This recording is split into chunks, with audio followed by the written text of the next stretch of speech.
This is my story about how I lost my marriage. I am writing it to make sense of everything that happened, not to excuse myself. I know that what I did was wrong, and that I cannot take it back. I am the woman who chose excitement over loyalty, and thought I could control the consequences. My name is Annie, and I was married to Mark for over 10 years. We lived in a small town in the US. He worked long days as a car mechanic in a small workshop together with his best friend, and I traveled a lot in my job as a tour guide. We loved each other, but our everyday life had become a series of routines. We ate dinner, we talked about work, we went to bed. There was security, but almost no spark left. It started with the feeling that I was slipping away from myself. I had an image of who I was at the beginning of our relationship. Curious, light on my feet, fulfilled by showing people new places. Mark liked that about me. But over the years it felt like I came home to someone who mostly wanted everything to be still. He wasn't mean or indifferent, just tired. And maybe I was tired too, but in another way. Tired of nothing happening between us. I was looking for something I couldn't name. It's easy to write that in hindsight, hard to admit when you are in the middle of it. On a route to Miami, I met Daniel. He was a pilot, confident in his body, self-assured among people, and with that gaze that always seems to find the right person in the room. I was used to smiling and keeping conversations going with passengers and crew, but when he directed all his attention to me, I felt chosen. It's embarrassing to write, but that's exactly how it was. As if I was someone he truly saw. He asked questions about which places I liked, which seasons were the calmest, what it was like to be away so much. He briefly told me about his own routes, but not in a way that took over. He gave me space. It felt new, and I let it feel new. It started innocently. We ended up at the same dinner after a late arrival. I laughed at things that weren't particularly funny, and he noticed that I laughed. I picked up my phone several times to send a message home, but put it down again. It was easier to let the evening continue in the moment. I thought I deserved it, to be a little more than the wife heading home in 2 days. That was the first miscalculation. When I got home, Mark was as usual. He had cooked dinner and left it for me to heat up. He smelled of motor oil and soap. I gave him a hug. He asked if the trip was calm, and I answered as I usually did, that everything was fine. This was us. Our order. I suddenly felt both safe and suffocated, and in the middle of it all was an echo of Daniel's way of looking at me. I ignored it, but it didn't go away. I began living a double life. At first, it wasn't noticeable. I kept time, I did my job, I smiled at home, but I stopped telling small things. I cut away parts of myself in conversations with Mark. I said I was tired when I was really restless. I said everything was fine when it wasn't. I noticed that Mark saw something but didn't know what. He gently asked if I had too much at work. I answered in a way that made him stop asking. Daniel and I happened to end up on more routes together. I know how it sounds to write happened. It's true that you don't control the schedules. It's also true that when you start looking for opportunities, they are there. We ate again. We stayed longer than necessary. We texted between flights. It was flirting, and I thought it was harmless until it wasn't anymore. I could have slowed down many times. I didn't. The time it truly turned was a night flight. I had that strange mix of calm and roller coaster in my body that long-distance means. Somehow I knew I would make bad decisions. After landing, we slept at a crew hotel. All the things I wasn't supposed to do suddenly became a chain of small yes. Yes to meeting at the elevator. Yes to not saying goodnight there. Yes to entering the same room. I would like to write that I fought it, but I didn't. I was the one who held on. It became a whole night. I went there as someone curious. I left as someone who had crossed a boundary I never thought I would step over. The night was incredible. I was without limits. It was me who asked for it. Me who asked him for more. Me who woke him in the middle of the night by straddling him. Things I had long since stopped doing or never done with Mark, I gladly did with Daniel. The next morning I was euphoric. Happy, alert, tender. I couldn't understand how I had given myself away. For the first time in years, I was satisfied after sex. That it wasn't with Mark didn't bother me. I was content, and I couldn't imagine that in the future I would return to something that didn't satisfy me. I had already destroyed something, and instead of stopping and trying to repair what might have been saved, I decided to deny it. The double life gave a kind of rush. It was like I walked with two different pulses, one that belonged to home and the old truth, and one that belonged to the secret. It didn't take much for me to choose the wrong pulse over and over. I began avoiding being intimate with Mark. I compared Daniel and Mark all the time, and that made it easy to dismiss Mark. I stopped planning weekend activities. I started making up logistical reasons why I needed to stay one extra day on certain trips. I said we were understaffed. Sometimes we were, but not every time I used it as an excuse. Of course, I had 1,000 rationalizations. I told myself that Mark had stopped seeing me, that he chose work over us, that I just needed to feel alive for a while, and that everything would go back to normal. It sounds pathetic when I write it, but that's how it sounded in my head. I held on to every thought that made it possible to continue. It wasn't the kind of plan where you want to leave everything and start over. I wanted both worlds, and that was the most cowardly thing I could want. Daniel knew what he was doing. He was experienced, used to leading conversations and situations the way he wanted them. He gave me attention, but he also polished away risks. He was careful when he sent texts. He called when he knew I was alone. He knew my schedule better than Mark did, and that should have made me stop. Instead, it made me more dependent. It felt like someone had mapped me out just to have me to himself. It flattered me that someone put so much time into getting me. I love that feeling of being chased and then allowing myself to be caught. One of the dirtiest moments was an evening when Mark called to say goodnight during one of my trips. Daniel was lying next to me. I let the call go through. I kept my voice steady. I answered the usual questions about how the day had been. I felt Daniel's hand on my stomach, and I let it continue. Daniel lay on his side caressing my stomach and my breasts, randomly and aimlessly. While I had my conversation, I smiled at him. I turned so that he could enter me while I was talking to Mark. It was exciting. I don't remember exactly what Mark said. I only remember my own voice trying to sound normal, and the feeling that I had crossed yet another boundary. As soon as I hung up, I jumped on him again. My appetite was insatiable, and the more forbidden it was, the better I thought it was. Life at home became stranger at the same time. Mark tried. I see that clearly now. He began planning small things. He mentioned that we could take a weekend trip, just us. He asked what I longed for. I answered deluded. I had a hard time meeting his attempts, because every time he reached out, I began to feel guilty. So instead, I withdrew. I sat longer in the shower. I took more evening shifts on the computer with work that really didn't need to be done right then. I kept myself busy to not be present. I could see how he collapsed a little each time he was rejected. A few times when I stopped by the workshop, when I was dropping off lunchboxes or just checking in, I felt how he measured me. Not hostilely, more as if he was calculating an equation. He was loyal to Mark. He had no reason to be loyal to me. I felt a silent resistance from him, and therefore chose to go there less and less. That didn't make things easier, because it broke part of my habit of showing up unexpectedly and making our everyday life a little more alive. I replaced unexpected visits with unexpected excuses.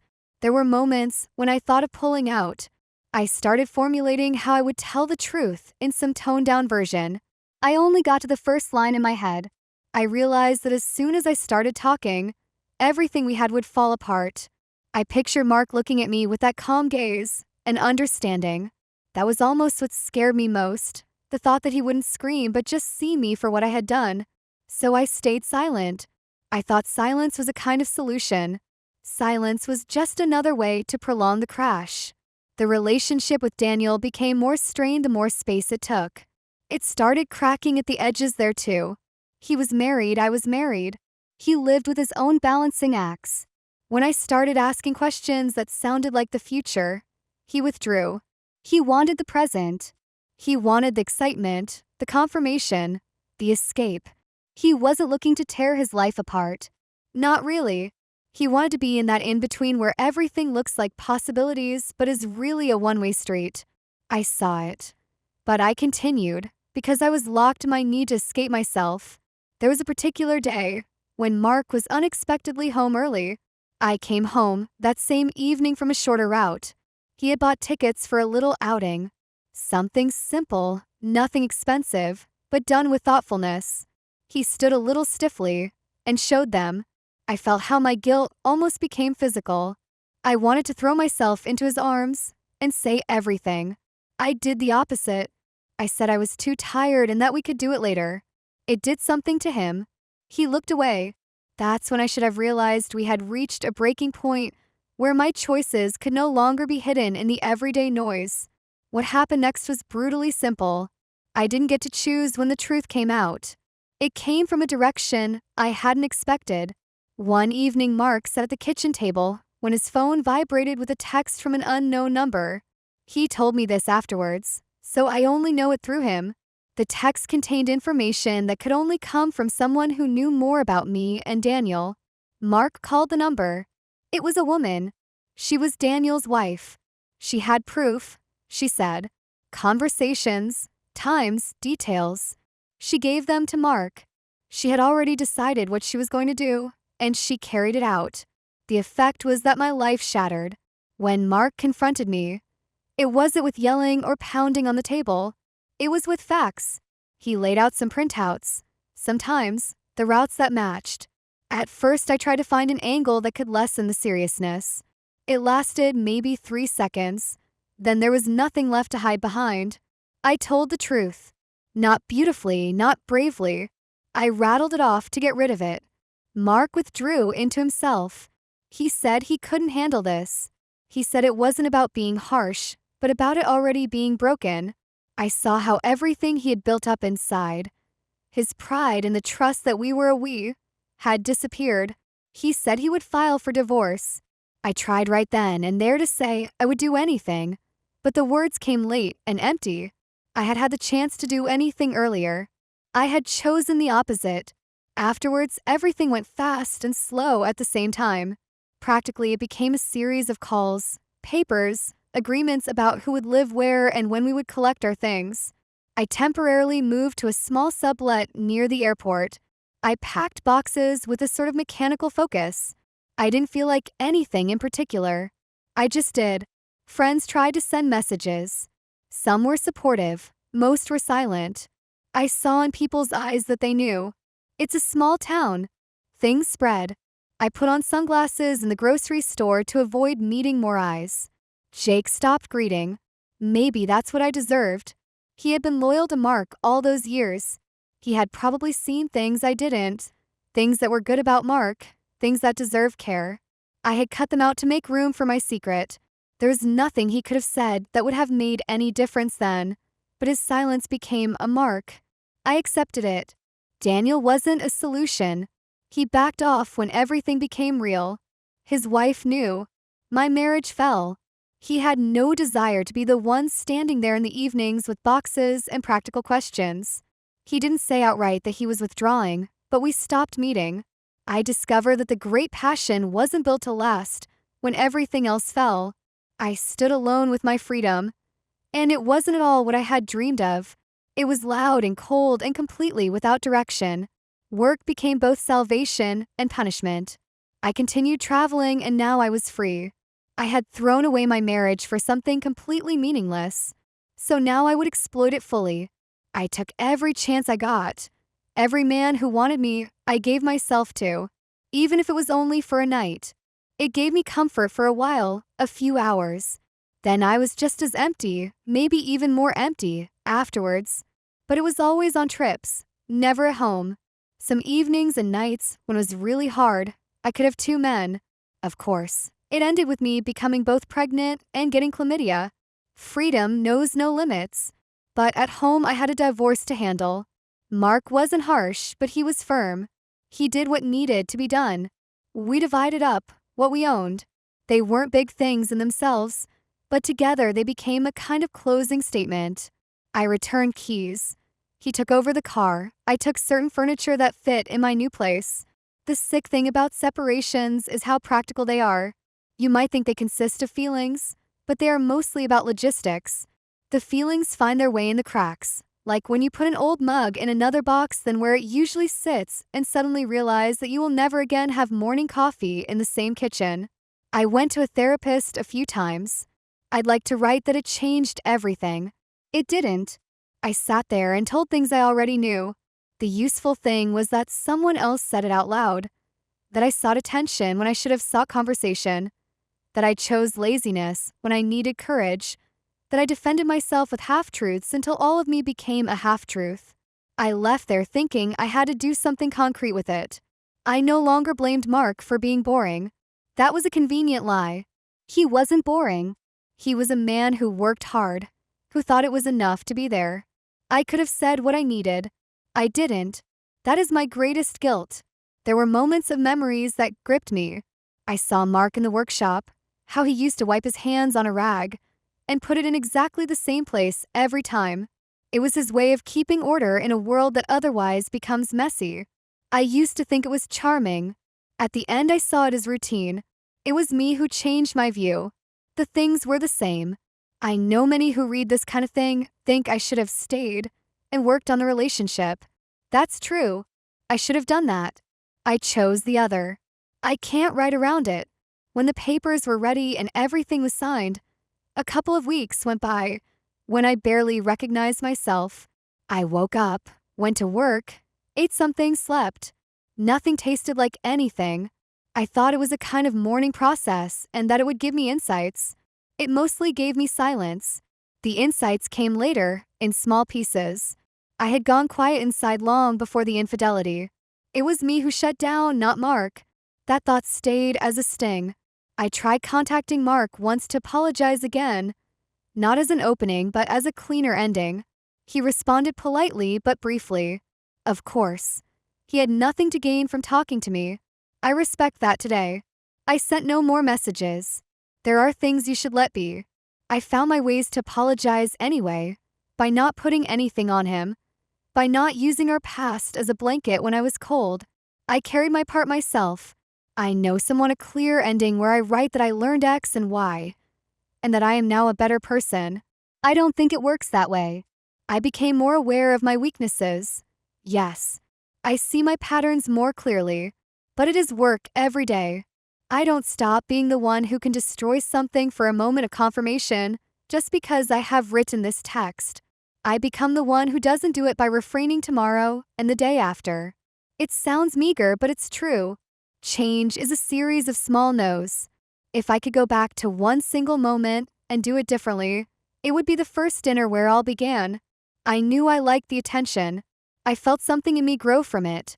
I could have left, gone up to the room, called Mark and said I missed him. That would have been an effort. It was that effort I didn't have the strength to make. I reserve that kind of strength for other things, like keeping track of schedules and travelers' problems. I didn't put it on us. That is also my guilt. I sometimes think of Daniel's wife. She was the one who stopped it in a way that was ruthless, but understandable. I cannot hate her for that. She took care of herself. Maybe she saved herself from a longer betrayal. Maybe she did what I should have done for myself. I hope she moves on in a way that suits her. I hope Mark does too.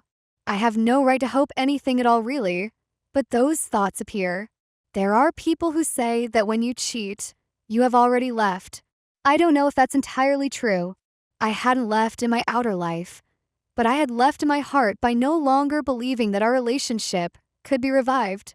Instead of saying it out loud to Mark and taking the consequences, I chose to feel something elsewhere. I thought I could do it without losing myself. I lost myself anyway. I don't think I'll. If you liked this story, please subscribe and give us a thumbs up. It helps a lot, and you won't miss out on any future stories. Take care and live your best life.